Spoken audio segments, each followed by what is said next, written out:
धैर्य अपने आप में एक अद्भुत प्रसाद है मनुष्य को दिया हुआ। अगर पहला पत्थर जिस समय दशरथ मांझी ने उस पर्वत पे मारा तो लोग उस पर हंसे, लेकिन उसने धैर्यपूर्वक 20 साल पत्थर मारा तो पहाड़ को रास्ता छोड़ के खड़ा होना पड़ा कि तू आदमी है, तू जीत गया, जा। और मैं मानस भवन में खड़ा हूं, मैं फिर वहीं पर आता हूं, रामचरितमानस पढ़िए अपनी दादी के पास बैठ के, अपने दादा के पास बैठ के। राम का धैर्य देखिए। राम का धैर्य विष्णु का धैर्य नहीं है, मुझे क्षमा करें, भगवान है विष्णु, लेकिन वो तटस्थ धैर्य है। आराम से लेटे हुए हैं क्षीर सागर में, शैया बना के प्रेम पूर्वक, माता लक्ष्मी पैर दबा रही है, ऊपर शेषनाग का फन है, देख रहे हैं दुनिया में चल क्या रहा है, मूर्ख कर क्या रहे हैं, ये हो क्या नाटक रहा है। राम का धैर्य तो जीवित रहते हुए उसी व्यवस्था का धैर्य है। राम को प्रोवोक करने की एक हरकत दुनिया नहीं छोड़ी। पुत्र के रूप में सोचिए वो लड़का कैसा होगा, वो व्यक्ति कैसा होगा जिसका राज्याभिषेक होना जा रहा है और एक सेकंड में पता चला कि वन चलो कपड़े उतारो, अब ये वलकल पहनो, पत्नी को लो और निकलो। कितना कठिन समय। लेकिन राम राज्याभिषेक होगा, मैं राजा बनूंगा, इस पर प्रसन्न नहीं है, और मुझे वनवास मिल गया, इस पर दुखी नहीं है। यही राम होना, यही राम होना है। लोग समझते हैं जंगल में पोस्टिंग, लोग समझते हैं कोने में पोस्टिंग, लोग समझते हैं वहां काम करना है तो कैसे काम होगा, मेरे लिए तो पनिशमेंट हो गया। यही अवसर है जो आपको ईश्वर दे रहा है। दशरथ के पुत्र राम जब तक अयोध्या में रहे युवराज राम कहलाए, श्री राम कहलाए, और जब जंगल जाकर लौटे तो मर्यादा पुरुषोत्तम भगवान राम कहलाए। इस पूरी यात्रा ने उन्हें भगवान बनाया, इस धैर्य ने उन्हें भगवान बनाया, और अद्भुत धैर्य है उनके पास। उनका अपमान करके कोई चला जाता है, वो धैर्य के साथ मुस्कुराते रहते हैं। उनकी पत्नी का हरण हो जाता है, उसके बाद भी वो धैर्यपूर्वक पूरी व्यवस्था करते हैं। और एक बात सोचना आप सब लोग, राम, मैं अक्सर इस बात पर बहुत अंदर तक थ्रिल रहता हूं। राम अयोध्या से चले, उस समय का सबसे बड़ा खानदान था वो। हिंदुस्तान में जो कुछ भी बड़ा था उन्हीं क्या पैदा हुआ। इक्ष्वाकु, अज, रघु, दिलीप, पुरुरवा, ययाति, नहुष, दशरथ, सब बड़े आदमी उन्हीं क्या। भारत का नाम जिस पर रखा गया वे भी उन्हीं क्या पैदा हुए, भरत, सब उन्हीं क्या पैदा हुए। लेकिन उसके बाद भी जब राम एक वलकल पहनकर चले तो रास्ते भर में राजाओं को भी तो पता चला होगा कि भाई दशरथ का लड़का जा रहा है, वो भी तो मिलने आना चाहते होंगे। राम उनसे सहायता भी ले सकते थे। जिस पंचवटी में मां सीता का हरण हुआ है वो तो उनकी नंदसाल के बिल्कुल बगल में है, कौशल प्रदेश में, रायपुर में, वो बिल्कुल बगल में थे। वो अपने नाना से कह सकते थे, अपने मामा से कह सकते थे कि साहब आप जरा मेरी सहायता करो, मेरी पत्नी का अपहरण हो गया, सेना दे दो जरा, मैं चलूंगा। उन्होंने ऐसा नहीं किया। उन्होंने एक भी राजा को अपने साथ नहीं लिया। उन्होंने रास्ते भर आप जैसे और हम जैसे लोगों को साथ लिया। किनको? सामान्य वंचितों को, दलितों को।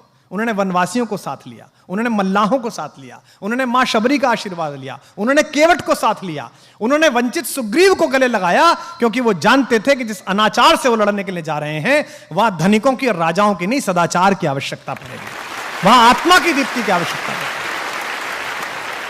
तो राम का यह धैर्य ही उन्हें विजेता बनाता है। भाई रावण को तो बाली हरा चुका था पहले, आपने कहानी सुनी होगी। रावण को तो शहसबाहु भी हरा चुका था। रावण कोई ऐसा अर्जेंटीना नहीं था, ऐसा ब्राजील नहीं था कि हराना मुश्किल था। उसको तो हरा चुके थे दोनों।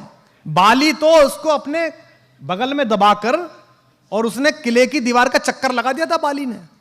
जब हनुमान को बांधा है और हनुमान से रावण ने कहा कि तू मुझे जानता नहीं मैं कौन हूं, तो हनुमान ने क्या कहा? हाँ जानता हूं, वो बाली वाला, मैंने सुना था आपकी लड़ाई बहुत, परिचय है मेरा आपसे।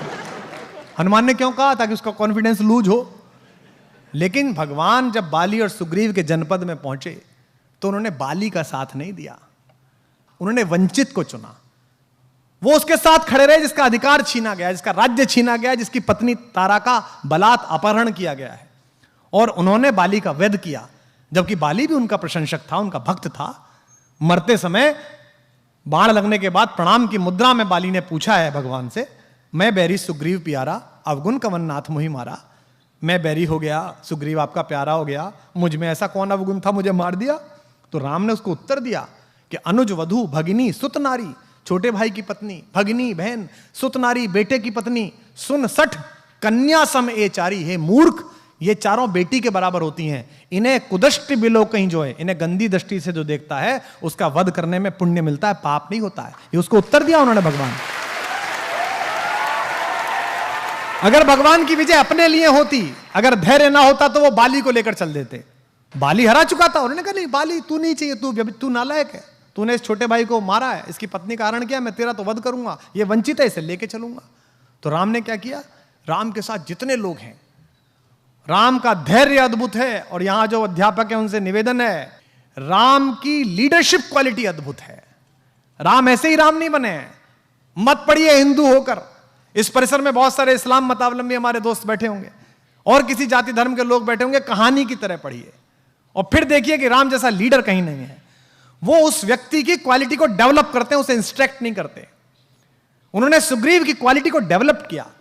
एक ऐसा डिप्रेस आदमी जिसकी पत्नी का हरण हो गया, जिसका राज्य छीन लिया गया, भाई ने लात मार के भगा दिया, उसको उन्होंने कल्टीवेट किया और सुग्रीव महारथी के रूप में बना। और उस युद्ध में सुग्रीव की महत्वपूर्ण भूमिका रही। जिस समय हनुमान लंका के लिए रवाना हुए, आप रामचरितमानस पढ़िए, अध्यात्म रामायण पढ़िए, श्रीमद् वाल्मीकि रामायण पढ़िए, कम्मन की रामायण पढ़िए, कहीं नहीं लिखा हुआ कि उन्होंने हनुमान से क्या कहा कि तुम क्या करना। आज हम कितने फ्रस्ट्रेटेड हैं। आज हम लीडरशिप डेवलपमेंट की बात करते हैं, हम ड्राइवर को एक जगह भेजते हैं सामान लेने के लिए, 5 बार बताते हैं उसे, क्योंकि हमें उस पर भरोसा नहीं है, हम उसकी लीडरशिप डेवलप नहीं होने देना चाहते। राम लीडरशिप डेवलप करते हैं। राम ने हनुमान को नहीं बताया कि तुम्हें वहां जाके क्या करना है, उन्होंने कहा बस जाकर देख कर आओ कि सीता कैसी है, कहां है, और उन्हें आश्वस्त करके आओ कि मैं आऊंगा।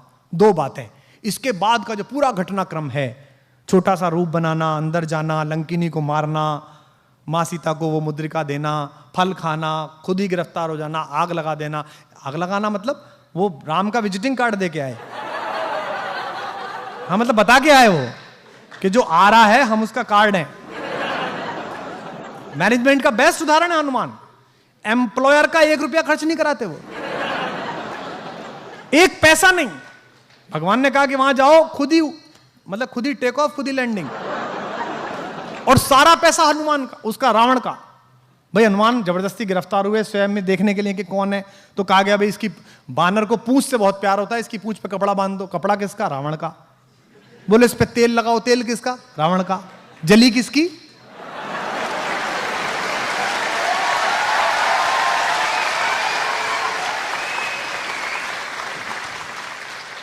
बेस्ट एम्प्लॉय, सर्वश्रेष्ठ व्यक्ति, कोई नानुकर नहीं। भगवान राम के जीवन में जो 2 कठिन समय आए, उन दोनों में उन्होंने ही पार लगाई। उनसे कहा गया कि भाई मेरा भाई ये बीमार है, सोचो राम पर कैसी बीती होगी। भगवान राम के जीवन का सबसे कठिन रात वो है जब उनके भाई को मूर्छा आई। उस रात राम कितने भी ईश्वर हो, मनुष्य रूप में जी रहे थे, मन में ये तो आई होगी यार अयोध्या जाके क्या कहूंगा, पत्नी कहां अपहरण हो गया, भाई कहां युद्ध में मारा गया।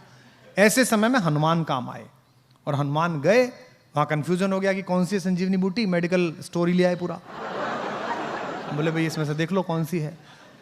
तो 2 बातें हुई, पहली हुई जिज्ञासा, दूसरी हुई धैर्य, तीसरी हुई आपको क्राफ्ट करने वाले लोगों में कि आप लीडरशिप डेवलप करें, आपके अंदर नेतृत्व की क्षमता डेवलप हो।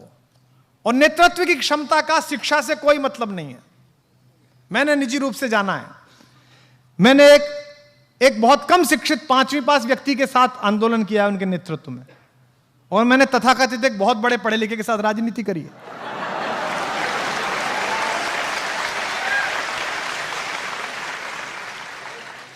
नेतृत्व क्षमता का पढ़ाई लिखाई से कोई मतलब नहीं है।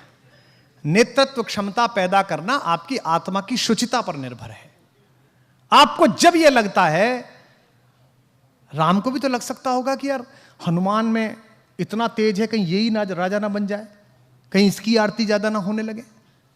और हमारे यहाँ तो मराठी में एक कथा भी आती है, प्रथम नागरिक मराठी भाषी हैं, तो मैंने एक लोकगीत में कथा सुनी वहाँ कि भाई जब नल और नील पत्थर तैरा से राम लिख कर, तो भगवान राम अकेले बैठे थे, उन्होंने सोचा कि यार मैं भी तैरा दूं, तो उन्होंने एक पत्थर को उठाया और छोड़ा उस पर, तो वो डूब गया। तो उन्हें लगा यार आसपास कोई देख नहीं ले कि हमारे नाम पे काम चल रहा है और हमारा खुद का ही नहीं तैरा। तो उनके मुंह पर एक बड़ी लज्जा की, संकोच की रेखा आई। तो उन्होंने नल नील की तरफ देखा, तो नल ने कहा कि प्रभु आप छोड़ दीजिए, हम बना लेंगे आप। तो उन्होंने कहा चलिए मैं नहीं बनाता, पर तुम्हारा कैसे तैर रहा है, मेरा क्यों नहीं तैर रहा। उन्होंने कहा हमने पत्थर पर राम लिखा, ये अमर नाम है, ये भवसागर को पार करने वाला नाम है। आपने पत्थर को छोड़ दिया, जिस पत्थर को स्वयं राम ने त्याग दिया उसे कौन उबारने वाला है भाई।